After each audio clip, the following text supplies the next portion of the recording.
What is up, YouTube? Today we're back, not with a Guild War video, just because it is obviously on maintenance, as you guys all know, the Guild War system and the arena system, and seems just like everything in Epic 7 is just under maintenance for some reason. Maybe we're heading towards EOS, I don't know. But as you guys clicked on this video, I'm going to be going over my thoughts about Aki and some of the other changes that are coming from this balance patch. Because I figure I gotta replace a Guild War video with a rant video, I guess, which is, very fitting, obviously. If you guys do enjoy these kind of like talks or whatever, like, comment, and subscribe. And yeah, new background again because I am now in Vietnam, so yeah, some of you guys are like, are you going fucking on a world tour? Yes, I am. What I really want to talk about is obviously Aki. Now, if you guys are not familiar with Aki and what they do, or he does, or she does, it's a elemental fire warrior, not so much a soul weaver, as some people were, saying that there was an error in the initial video. But basically, he's like the first character that has two soul burns, right? Which is, I guess, kind of unique in some sense. Now, let's talk about his passive real quick. He gets an increase of 50% attack, and he cannot receive any health effects or damage sharing effects. So basically, like no Aureus, no healing, whatnot, right? And obviously, when he uses Soulburn, if he has more than 51% HP, it consumes his health, and obviously he has like a weird gimmick, right? And he also has the damage limiter, or like the same thing as like Spirit Eye Celine, where you can't do more than 51% of their health in one hit. So obviously that can be bypassed by fixed damage. So things like um, I don't know, MLK run, I guess. So let's talk about his S1, right? His S1 is going to be straight up burns, and I think that it has interesting potential. And I don't know what the multipliers are for the burns, but I honestly think this is just going to be a Rift unit because based on how many debuffs it's landing, it looks like it's also a Earth Rift. Okay, I'm gonna quickly like scroll down here. You can see that it's going to be an Earth Rift, so I'm pretty sure Aki is just going to be probably the best in slot for the new Rift coming out. Fingers crossed it's not, but at least he's not limited, right? Now, his kit overall, I don't think it's really that good for RTA per se, just because I think the double burn is like cool and all, but I mean, what else is he gonna do? Like burns are just like so ineffective with damage. I think even if you take Aki on the warfare rule for offense, where it detonates the bombs and the bleeds and whatnot, even for other characters, like they can't even do that much, right? Unless you're Silverblade Araminta, and that's only in cleave setups, right? In a standard matchup, I don't see Aki really working that well. Maybe outside of Harsetti, but obviously, as you guys know, I'm not a big Harsetti player, so I can't really comment on that too much. But I can see him being somewhat useful because getting like good speed RNG tuning with Harsetti on the field can be pretty beneficial. So overall, I'm just going to say that he's most likely a Rift unit. Now, something I really wanted to touch on though, not about his artifact. I think his artifact also is kind of whatever. Like it's a cool artifact, but I don't think it's actually going to be that useful in practice. But obviously, we have a new seasonal battle content update. But Otherworld Breach.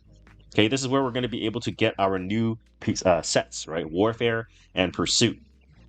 Now, Warfare set, if you guys don't know, increases health by 20% at the start of battle and resets cooldowns. So that's going to be very helpful for units like Hecate, units like Dark Corvus, units like Laya, units like Tamarin, right? All of these units that have cooldowns at the start of their turn, this is going to be their new BIS, or best in slot rather. And Pursuit set is going to increase additional damage dealt by 20%. So what does that mean?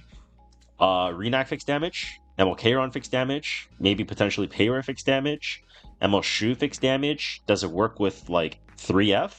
I don't know. We're gonna have to test it. I really hope that it does work with 3F because that would be fucking insane. Because I could totally see a world where you would do like Pursuit set, you could do like Pursuit set, Immunity set, and like HP set or something, right? So that could be pretty interesting for not just my playstyle, but specifically with like Emo Yulha or even Harsetti.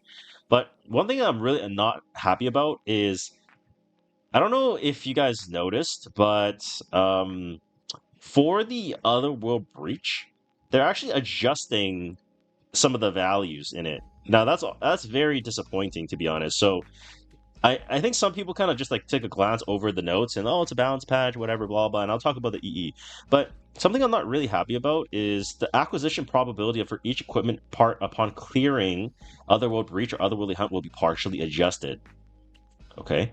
The acquisition probability for boots will be increased, while the acquisition probability for necklaces and rings will be slightly decreased. Now, this is terrible. Okay. If you're someone that's a newer player or you're more casual and you don't really know why this is bad, like if you're just getting increased boots, it's not good because the only boots that are really helpful most of the time is like speed main boot, right? You could argue that HP percent is okay potentially sometimes, attack percent is useful at some spots, but most of the time you're looking for speed main boots. And by increasing the probability of getting boots drops while decreasing neck and rings, we already have a hard enough time like crafting the necklaces and rings with the blue boxes. So why would they decrease this? I really don't understand. I think it's not a step in the right direction. I think the boots should be left as they are. In fact, maybe they should just increase the equipment for the left side, right? Especially because these are newer gear sets, right? There's something like Warfare that's a 4-piece set. You need a weapon, helmet, chest piece, and then obviously you can just craft the right side, right, as we usually have for other sets. But by doing this, I think it's going to it's just gonna make it like worse to farm. I just don't see the merit on doing this. Maybe I don't see the vision. Maybe someone in this YouTube video, if you're watching this and you can think of a reason, maybe you can comment below. But I honestly just don't see why they would do this. I completely disagree with it, and I'm gonna submit that feedback to them as well. Now, the acquisition probability by equipment part will be adjusted, but the overall equipment acquisition probability will be remain unchanged.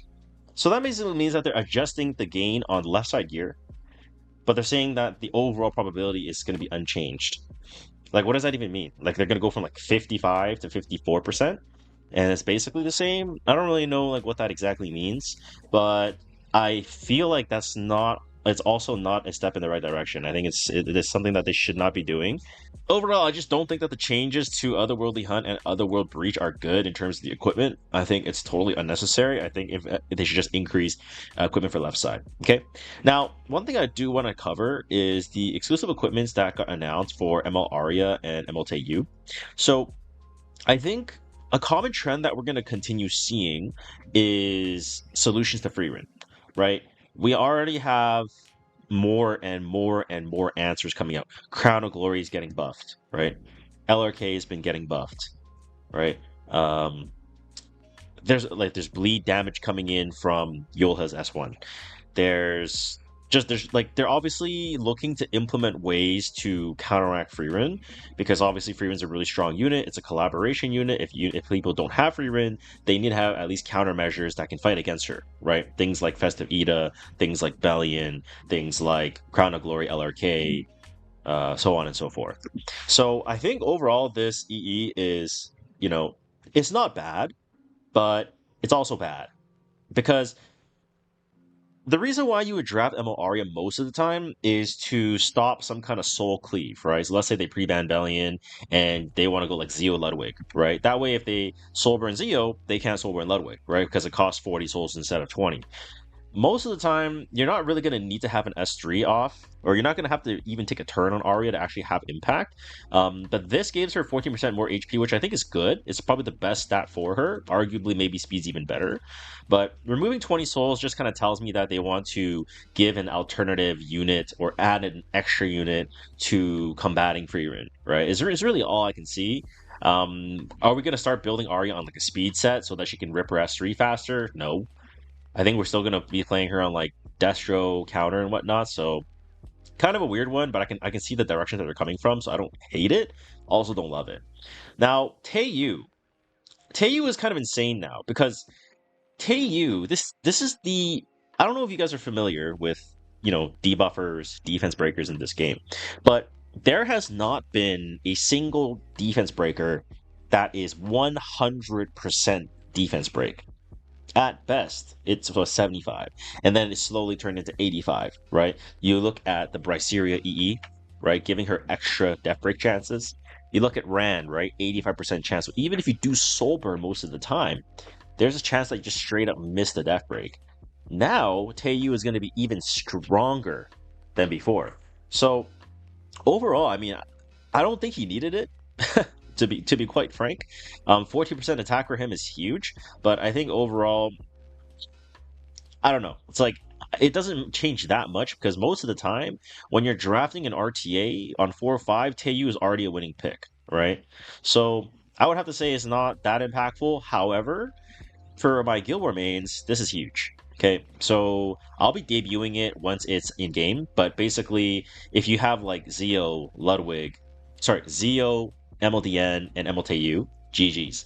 C Phantom Politis, MLTU, MLDN, GG's. If you just have like the tempo to push back and activate TU and abuse MLDN, I mean, it's going to be really, really, really oppressive. So I'm very excited to show you guys that in my Guild War videos in the future. And one thing I do want to point out is obviously AKI rate is up, but Arunka is coming out, so I do recommend you guys save some bookmarks if you guys are looking to try to imprint your boss to Arunka, so you're basically headhunting her for the first time. Kind of a whale move, but there is obviously there's still the covenant summons in the wish list that you can still take advantage of. So make sure you guys take care of that. Everything else I'm not really going to cover. Obviously the balance patch I've already covered in extensive detail in that video. So if you haven't watched that already, please go do so. But let me know what you guys think in the comments below about Warfare set, Pursuit set. What are you most excited for? Do you agree with my takes about the EEs? Do you agree with my takes about otherworldly hunt and otherworldly breach? Because I'm definitely not happy about that, especially as a light spender. Like, definitely not happy about that. And as a content creator, right? This is just making it harder for me to make content with the new gear sets. Anyways, that's all the time that I have for today. Hopefully, you guys enjoyed. I'm really looking forward to seeing what you guys think. But if you guys enjoy, like, comment, and subscribe, and I will see you guys on the next video. Take care. Bye.